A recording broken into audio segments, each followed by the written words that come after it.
Os acordes elétricos e a percussão nos levam a agosto de 1969, quando uma multidão de jovens se concentrou em uma fazenda no estado de Nova York, nos Estados Unidos.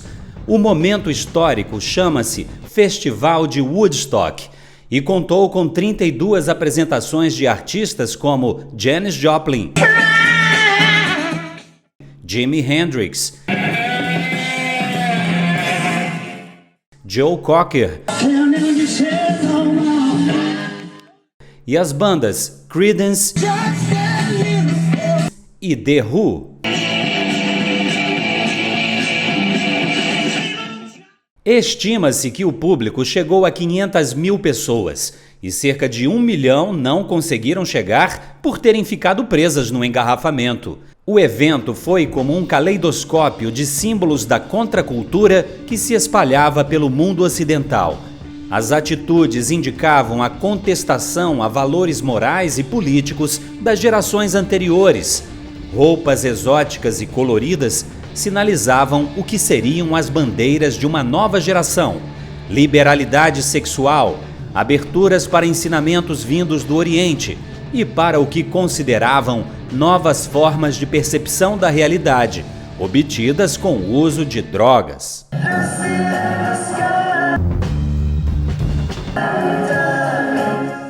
Tudo parecia muito espontâneo, não para os filósofos que há décadas elaboravam pensamentos revolucionários que eram disseminados em universidades e em livros como Eros e Civilização, do filósofo alemão Herbert Marcuse, lançado em 1955.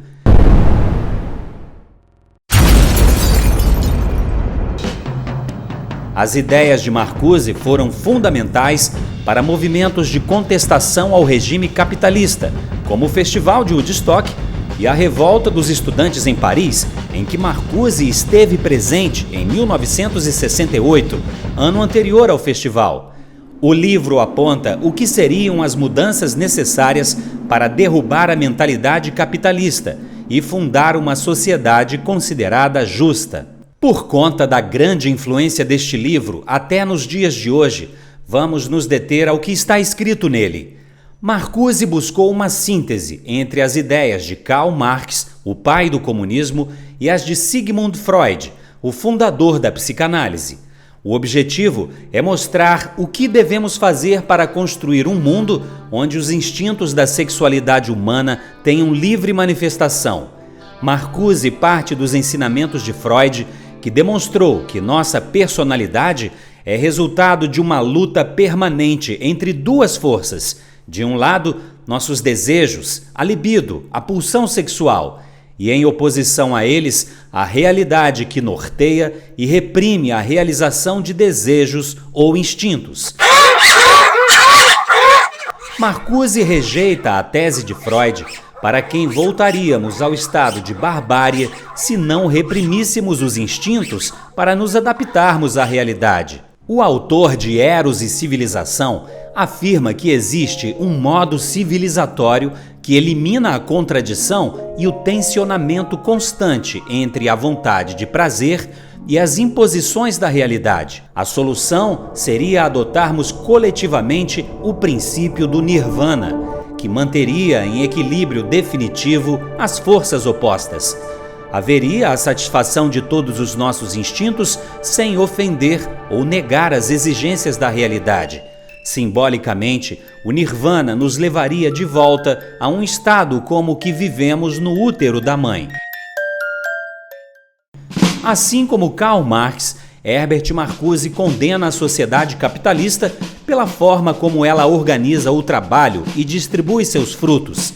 Ao considerar as pessoas apenas como coisas úteis dentro de uma cadeia produtiva, o capitalismo, para Marcuse, reprime o potencial de afirmação plena de nossa subjetividade, nossa força criativa para construir personalidades próprias. No capitalismo, segundo o filósofo, somos forçados a uma obediência coletiva para realizarmos desejos que não são os nossos, mas aqueles que se conformam às regras impostas pelo sistema de produção.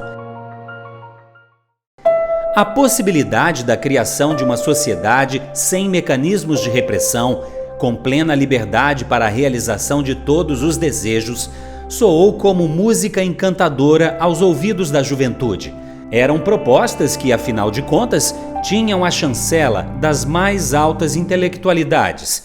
Marcuse fazia parte do grupo de filósofos da famosa Escola de Frankfurt, fundada em 1924. Eram filósofos marxistas, mas que logo após a Primeira Guerra Mundial sentiram-se desiludidos com as ideias revolucionárias do pai do comunismo. Eles se deram conta de que a revolução não seria feita pelo proletariado, como Karl Marx havia previsto. Isso porque os trabalhadores já se sentiam integrados ao regime capitalista, com melhores salários e condições de vida. Foi Herbert Marcuse quem reacendeu as esperanças revolucionárias ao defender que havia outros grupos sociais que poderiam ser mobilizados para a derrubada do capitalismo. Marcuse defendeu que os novos revolucionários seriam, em primeiro lugar, os artistas, por causa do potencial e da tradição da arte de se colocar num patamar superior à realidade para questionar e julgar a sociedade. Outros agentes da revolução seriam os grupos marginalizados, como prostitutas, mendigos, criminosos de toda ordem e também os estudantes, que não tinham responsabilidades econômicas com as famílias. Foi principalmente para esses grupos que se voltou a ação militante proposta pela Escola de Frankfurt. A crítica severa a esses pensamentos começou a ganhar maior projeção na primeira década de nosso século. Filósofos do campo conservador condenam a teoria crítica da Escola de Frankfurt, afirmando que trata-se de uma filosofia materialista que substitui a eternidade pelo futuro histórico e inventou um paraíso socialista para pôr no lugar do mundo do espírito. Assim, a teoria crítica seria apenas uma ideologia destruidora da civilização ocidental, não por fazer ataques ao capitalismo, mas aos costumes, valores morais e à fé do cristianismo. Os críticos afirmam que nenhuma solução é apresentada para organizar a economia de uma sociedade que teria como principal fim alcançar os prazeres individuais, e que os frankfurtianos deixam as soluções econômicas e políticas por conta do acaso, para depois da destruição total da civilização cristã. Os conservadores não negam que a revolução proposta por Marcuse e demais filósofos da Escola de Frankfurt tem sido vitoriosa desde os anos 60, mas com resultados contrários ao que se pregava. O combate ao capitalismo, que teve a adesão de muitos políticos, estudantes, sindicalistas e trabalhadores, teve efeitos negativos insuperáveis para empresas de médio e pequeno porte, o que teria favorecido a maior concentração do capital entre os megacapitalistas. Os ataques aos valores do cristianismo corroeram a influência religiosa na conduta das pessoas, o que as tornou muito mais dependentes do setor econômico, agora sob o controle de um capitalismo mais poderoso e concentrador do que antes.